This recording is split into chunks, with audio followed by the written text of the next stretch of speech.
Frequentemente nos stories do meu Instagram eu falo pra vocês: não acreditem em tudo que vocês veem nas redes sociais. E esses dias uma seguidora me mandou uma mensagem falando pra eu parar de falar essa frase, porque senão parece que toda a minha vida é uma mentira. E isso reforça mais como vocês acham que tudo que vocês veem no Instagram é a realidade. O Instagram é 5% da minha vida. Tem 95% que vocês não fazem ideia. Tá, 90. 90% que vocês não fazem ideia. Vocês entendem isso? Não é porque eu mostro 5% que esses 5% são mentira. Não, eles existem, só que tem muita coisa por trás que vocês não sabem. E é natural, porque tem muita coisa que vocês não precisam saber. Tem muitas coisas chatas, muitas coisas que não são interessantes, muitas coisas que são sensíveis. Tem muita coisa que só minha psicóloga sabe, nem meus pais sabem. Nem a Carol. Não, a Carol sabe de tudo, realmente. Se tem alguma pessoa que sabe muita coisa da minha vida, é minha irmã. O que eu quero dizer quando eu falo pra vocês pararem de acreditar em tudo que vocês veem na rede social é que vocês entendam que aquilo é um recorte minúsculo de coisas boas, só boas, geralmente, que acontecem no dia da pessoa. E por que eu estou falando isso nesse começo de episódio? Porque eu vou contar uma história que vocês me pediram muito. Eu não queria contar porque realmente eu virei essa página há muito tempo, mas não tem como. Abriu caixinha de pergunta, vocês pedem para eu contar essa história para vocês. E eu vou contar. Eu vou contar porque vocês acompanharam o relacionamento da minha vida por 3 anos e meio e de repente acabou e vocês sofrem até hoje por causa disso, sendo que já faz, sei lá, 2 anos que acabou, eu acho. Sei lá, vai fazer 2 anos que acabou e vocês ainda estão nessa história de meu Deus, porque acabou, vocês eram um casal perfeito. Eu achei que ele fosse o amor da sua vida, o que houve, vocês eram minha inspiração, vocês eram minha meta de vida. Isso me assusta, porque vocês sabiam um recortezinho disso aqui do relacionamento e vocês colocaram como meta de vida de vocês e foi o relacionamento que eu mais me ferrei na vida. Então vamos lá, vou contar pra vocês a história do velhinho. Quem viveu sabe. O que aconteceu no relacionamento, por que terminou e por que vocês não devem acreditar em tudo que tá nas redes sociais. E eu espero que depois desse episódio vocês consigam colocar isso na cabeça de vocês, porque vocês vão ser muito mais felizes. Sinceramente, não vai mudar nada na minha vida, mas de você que tá me ouvindo vai mudar muito. Antes de tudo, seja bem-vinda, eu sou a Ferdalan, e esse é o videocast Deusa em Nós, e hoje eu vou contar pra você uma história. Era uma vez uma menina de 27 anos, ingênua, que vivia em uma bolha cor-de-rosa e acreditava em tudo e em todos, e na bondade das pessoas, em como as pessoas eram incríveis, e todo mundo era legal, e que ela podia confiar a vida dela em todo mundo, porque ela nunca tinha tido decepções e traumas muito grandes, basicamente. E em uma festa, ela conheceu um homem de 39 anos, 12 anos de diferença se você não é de exatas, que ele era vivido. Ele era muito desconfiado, ele já tinha passado por muitas coisas na vida dele. Ele não foi a primeira pessoa que ela olhou na festa. Eu vou contar um segredo que ninguém sabe. Acho que só uma amiga minha que tava naquela festa sabe disso. Eu fui nessa festa porque eu tava afim de outro cara. E eu fui pra essa festa. Nossa, eu dou um spoiler, meu Deus do céu. Ainda bem que eu não falei. Este homem de 39 anos não foi a primeira pessoa que ela olhou na festa. Mas eles acabaram conversando e ela acabou encontrando nele 2 coisas que ela admirava muito. Primeiro, inteligência. E segundo, um sucesso profissional. Então eles conversaram sobre várias coisas e a pessoa realmente ganhou ela no papo. Eles ficaram por ficar, mas foi melhor do que ela imaginava. E isso acabou virando um namoro perfeito de 3 anos e meio com um fim bem trágico. Nos 2 primeiros anos, esse relacionamento foi um relacionamento muito bom. Ele me tratava muito bem e ele fazia exatamente o que eu procurava nos meus relacionamentos, que era me colocar num pedestal. Uma coisa que era muito importante pra mim na época. Eu já falei antes pra vocês que eu sempre me relacionei pelos motivos errados, né?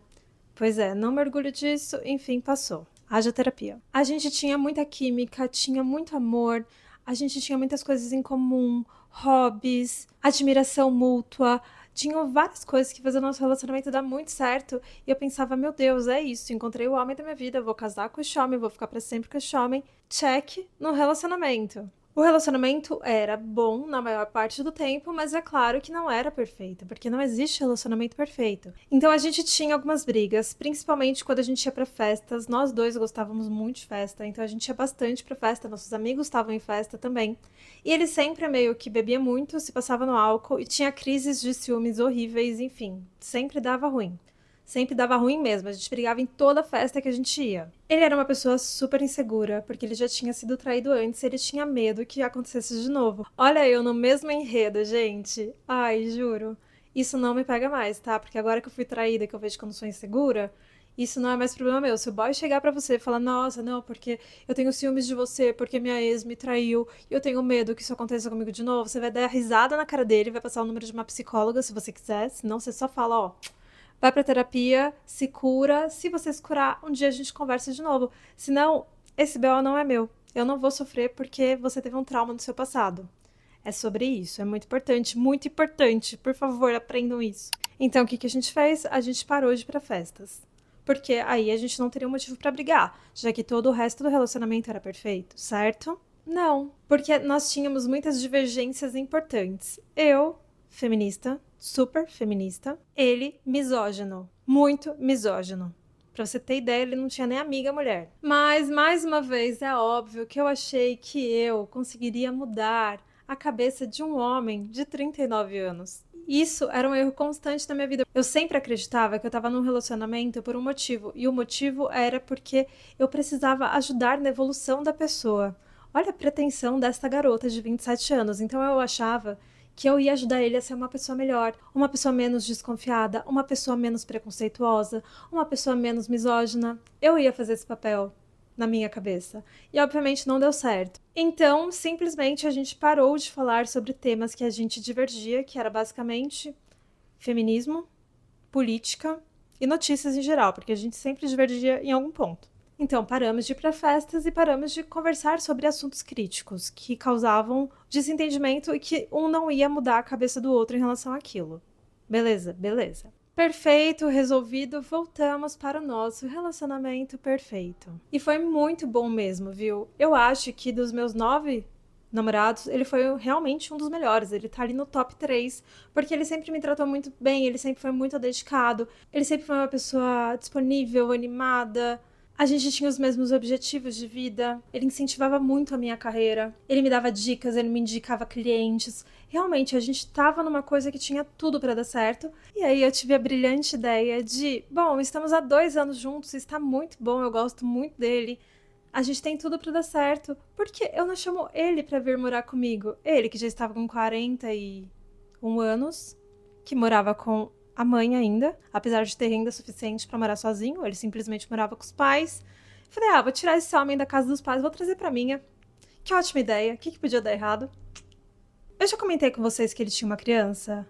Pois é, mas vocês já sabiam, eu tenho certeza disso. A criança também morava com ele e, obviamente, viria morar comigo, porque ele tinha a guarda dela. E eu conheci essa criança logo depois que ela tinha acabado de fazer 4 anos. Então eu acompanhei todo o desenvolvimento dela, acompanhei ela crescendo. Eu participei ativamente da criação e da educação dessa criança. E eu, que sempre sonhei em ser mãe, já pensava que eu não queria mais ter filhos. Porque eu não conseguia imaginar uma criança no mundo que fosse ser tão perfeita quanto a criança dele.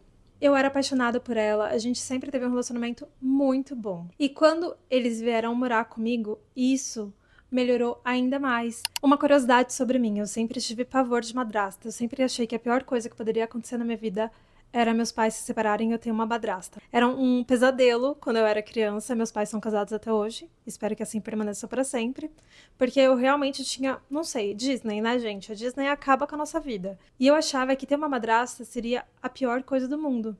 E quando eu virei a madrasta, e eu fui madrasta por 3 anos e meio, e isso foi uma coisa que pegou muito pra mim, porque realmente era um trauma que eu não queria pra minha vida, e de repente eu virei meu trauma. Então eu me esforcei muito pra não ser a madrasta da Disney, pra ser uma madrasta legal. E eu nem gostava muito desse nome, mas o tanto de livro de maternidade que eu li, de podcast que eu escutei, de estudos que eu estudei, vocês não estão entendendo, gente.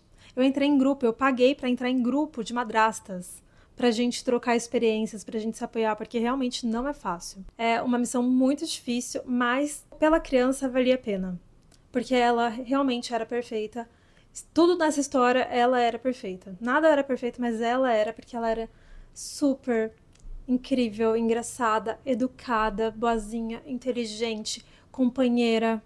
Enfim, ela tinha todas as qualidades possíveis, ela era maravilhosa, eu era louca por ela e ela era louca por mim, a gente tinha um relacionamento muito bom, a gente se vestia igual, a gente gravava vídeo dançando, a gente passava o dia inteiro juntas, porque depois que eles vieram morar comigo, este homem, ele tinha que trabalhar 3 vezes por semana fora e eu ficava esses 3 dias por semana cuidando dela, dessa criança.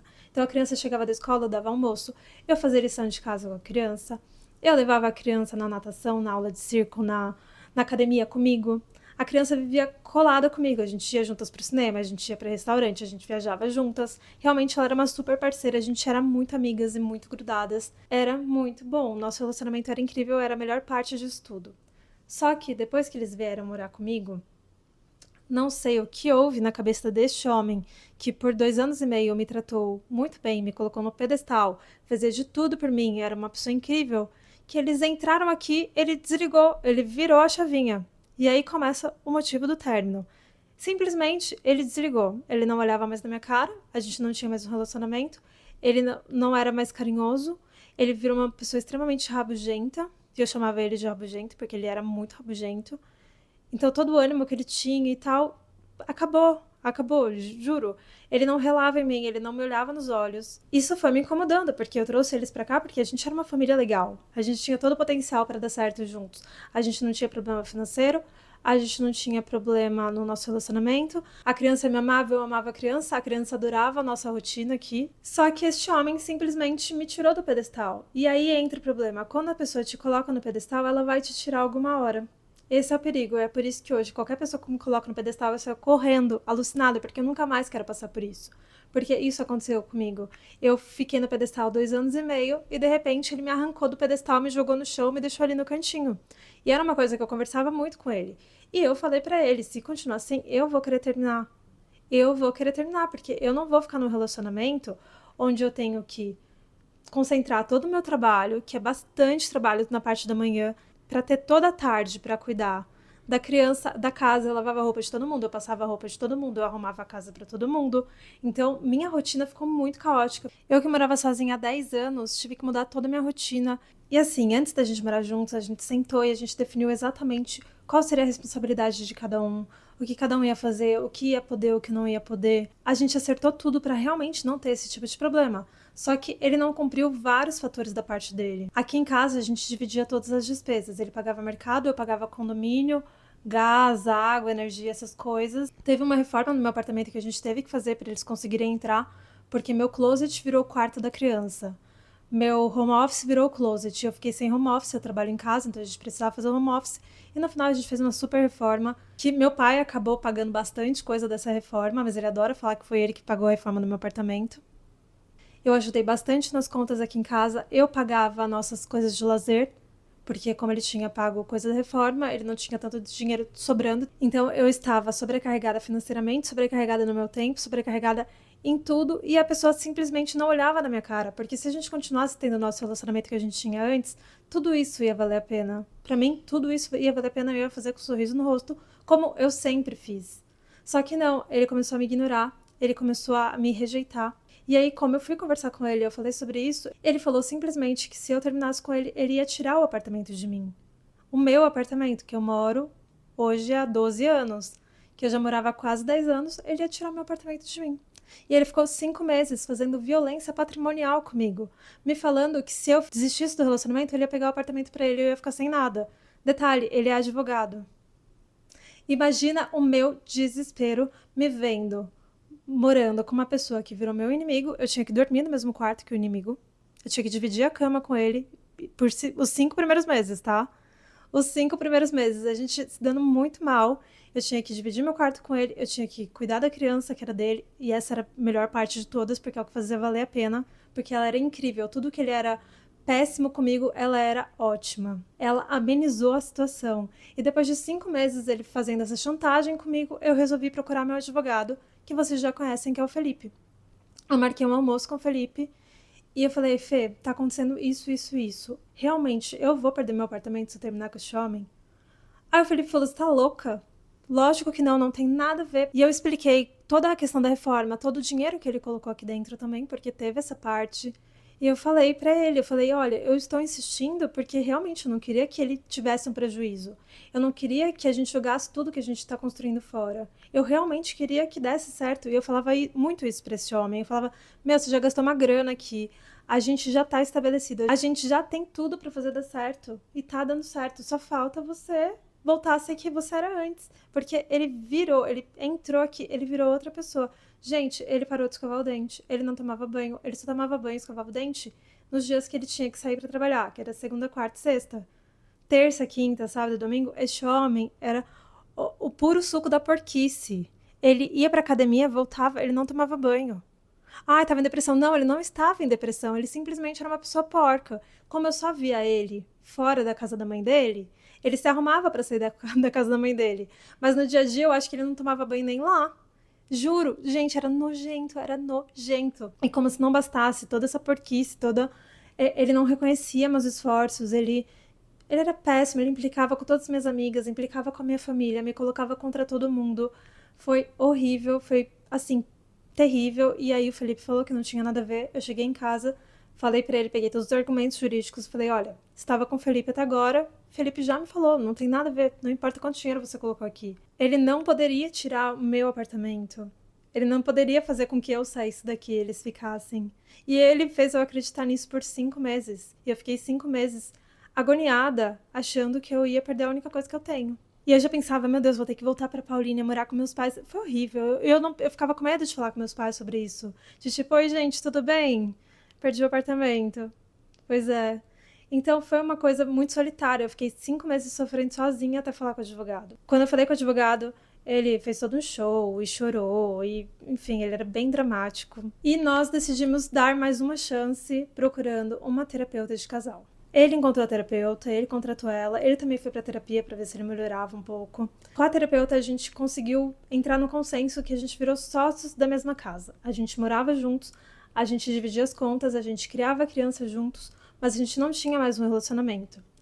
E ninguém sabia disso. Nossa família achava que a gente estava juntos, os amigos achavam que a gente estava juntos, todo mundo achou que a gente estava juntos. Algumas amigas minhas sabiam que não, que a gente não estava, que a gente só dividia o mesmo teto, mas a gente fez isso para esperar o ano letivo da criança terminar, para ela não ter que mudar de escola. Ela era meio introvertida e a gente ficava, nossa, vai tirar ela da escola agora, vai colocar ela no meio de uma turma já formada, ela vai sofrer muito. Eu implorando para colocar a criança na terapia, ele não queria de jeito nenhum colocar a criança na terapia. Enfim, arrastamos neste sócio do mesmo lar do mês 5 de maio até dezembro. E em janeiro, eles foram embora. Eu não me despedi até hoje da criança. Ele simplesmente virou pra criança e falou que eu viajei, que eu fui embora. E eu nunca me despedi dela. Eu fiquei com ela 3 anos e meio e eu nunca dei tchau. O término com ele nem me doeu tanto, porque eu já tinha terminado várias vezes na minha cabeça. Eu fiquei o ano todo terminando com ele na minha cabeça. E a gente já não tava mais juntos, a gente já não tinha uma relação de casal. Porque realmente foi um alívio quando ele saiu daqui. Porque ele deixava minha vida muito ruim, muito ruim. Além de eu ter uma demanda gigantesca de tarefas domésticas, de eu fazer muito e não ser reconhecida nunca, de eu gastar muito dinheiro com eles aqui. Simplesmente eu não tinha reconhecimento, eu não tinha amor, eu não tinha afeto, eu tinha que implorar, gente, eu tinha que implorar por carinho, sabe? Eu juro, é humilhante eu chegar aqui e falar isso pra vocês, mas eu tinha que implorar pelo básico, ele não olhava, ele não me olhava nos olhos. E eu fiquei um ano assim, eu fiquei um ano sem afeto nenhum, só com o afeto da criança que me entregava todo o afeto do mundo, ela era maravilhosa, e todo mundo me falava que se o relacionamento fosse dar errado era por causa disso, por causa dela. Porque eu não ia conseguir ser madrasta, porque ia atrapalhar muito minha vida, ia mudar muito. Mas não, ela foi a melhor parte de tudo. O problema foi o pai dela mesmo. Ele que cagou tudo, ele que estragou tudo. Ele que escolheu esse caminho. Por mais que ele adore se fazer de vítima até hoje, ele escolheu, porque eu dei inúmeras chances pra ele, porque eu realmente gostava dele, eu gostava da nossa dinâmica, tinha tudo pra dar certo, eu reconhecia o esforço que ele fez fazendo a reforma aqui. Só que ele não deu valor e eu implorava, falava, meu, você vai ser o maior prejudicado dessa história, se ajude. Faça acontecer, eu não tô te pedindo pra você ser uma pessoa que você não era, eu só tô pedindo pra você ser quem você sempre foi comigo. E ele era incapaz de fazer isso, ele não queria, ele simplesmente não queria mais nada comigo, ele me tratava como, sei lá, como se eu fosse empregada da casa. E não ia funcionar isso, funcionou por um ano por conta da criança, mas eu não ia arrastar minha vida toda pra isso, até porque Eu era jovem, eu tinha todo o futuro pela frente. Então, sim, eu tirei ele daqui. Eu pedi pra ele pegar as coisas dele e ir embora. E, infelizmente, a criança foi embora junto e ele cortou o meu contato com a criança. E eu não sei nada dela. Desde então, desde janeiro do ano passado, que foi quando eles saíram, eu não sei de nada dela. Absolutamente nada dela. Isso é uma coisa que eu ainda trato em terapia. Isso é uma coisa que me machucou muito. E nesse 1 ano que eles ficaram aqui, que a gente não tinha relacionamento, eu postava várias coisas da gente de casal, várias coisas de nós três viajando. Eu postava muito mais ela do que ele no meu Instagram nesse último ano, sim, porque ela ficava comigo o dia inteiro, mas ele tava em várias postagens e, gente, a gente não tinha mais nada. Não tinha mais nada. Era só eu me esforçando pra fazer acontecer, pra tentar, de alguma forma, resgatar aquilo que a gente teve por 2 anos e meio, que foi muito bom. E que simplesmente desapareceu. Foi bizarro, foi tipo mágica. Sumiu, sumiu. Não tinha mais. Foi desesperador. Ele realmente me arrancou do pedestal, me jogou no chão e pisou em cima. E por conta disso, quando eu consegui sair desse relacionamento, que eu fiquei implorando por afeto. Eu fiquei implorando por afeto, porque o único motivo de eu estar num relacionamento é afeto. Único. Eu tenho todo o resto. Eu tenho companhia das minhas amigas pra fazer o que eu quiser. Eu tenho uma família super estruturada. Eu estou bem sucedida na minha carreira. Eu não preciso de nada a não ser o afeto que eu buscava incansavelmente nesses relacionamentos. Eu só queria o afeto. E ele me negou o afeto o tempo todo.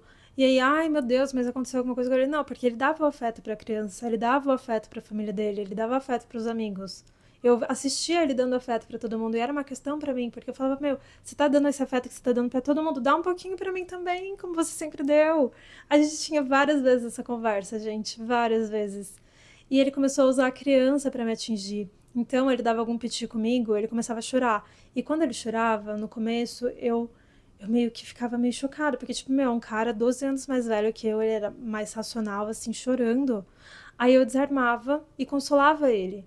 Só que isso, depois da conversa com o Felipe, parou de fazer efeito em mim. Quando eu vi ele chorando, isso mudou. Eu falei, ele está chorando pra me manipular. Aí sabe o que ele começou a fazer? Ele começou a usar a criança pra me manipular. Então, ele chorava, ele via que não fazia efeito pra mim, ele virava pra mim e falava, é, porque a criança tá ali no quarto chorando por sua culpa, tá? E um belo dia eu fui no quarto da criança. Falei, meu Deus do céu, como assim? Porque a gente não brigava na frente dela, era uma regra, a gente não brigava na frente dela. Eu falei, como é que a criança tá chorando pela minha culpa? Eu fui no quarto, a criança no iPad dando risada. Então ele tentava de toda forma me manipular pra que eu me sentisse mal. E isso parou de fazer efeito. Então ele perdeu completamente o poder dele sobre mim. Mas foi difícil, foi o pior ano da minha vida. Porque foi um ano inteiro sofrendo. Um ano inteiro implorando pra gente resgatar o que a gente tinha antes e não resgatou. Não resgatou. E não resgatou por pura falta de esforço dele, porque ele realmente não queria. Eu não sei qual era o plano dele. Não dá pra entender, né? Porque terapia ele fazia. Tava fazendo terapia, gente. Ele estava fazendo terapia. Mas foi uma opção dele. E aí, quando eu terminei, de fato, ele me colocou como vilã da história. Mas ele não contou pra ninguém que eu fiquei 1 ano me humilhando, implorando pra ele voltar ao que era, pra gente realmente ficar juntos pro resto da vida. Essa parte ele não conta, ele só conta a parte que ele tem interesse de se fazer de vítima de história. Ele adora se fazer de vítima. Tanto que depois que a gente terminou oficialmente, algumas meninas do grupo dele vieram falar comigo. Falaram, Fê, você não acredita que ele tá falando de você? Eu falei, eu acredito porque é bem a cara dele. É bem a cara dele se colocar no lugar de coitadinho. Então é isso. Essa história do velhinho não é engraçada, não teve plot twist. Por isso também eu não queria contar, porque é bad, é muito triste. Isso de eu ter perdido o contato com a criança me afetou muito, me afeta até hoje. É tema de terapia. Eu sonho muito com ela, tipo, muito.